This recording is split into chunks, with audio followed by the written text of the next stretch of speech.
Hello everyone, it's me JP from UniqueTutorials. Today in this video, I'll show you how to hide or disable AI overview from showing up in Google search. So without further more delay, let's begin. So firstly, just open the Chrome web browser and say I've searched one file name on the Google search, and now you can see here below it's showing AI overview. So sometimes you might not need it and you might feel frustrating all the time it's showing on the first list rather than searching for other informations. So in order to disable this AI overview from showing up in your Google search, what you need to do is on the right side you can see here one portal like icon named as Search Labs. Just click on it.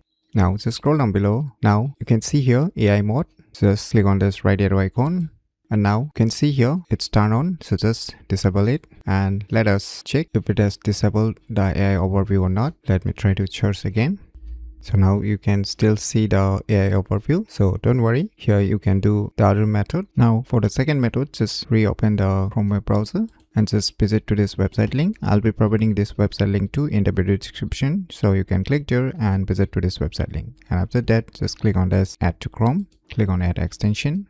So finally the extension has been added. Now just click on this extension icon. Now just click on this pin option. So now let us try to search again in the Google search. So now still you can see the AI overview, right? So now just click on this extension icon. Now just turn it on.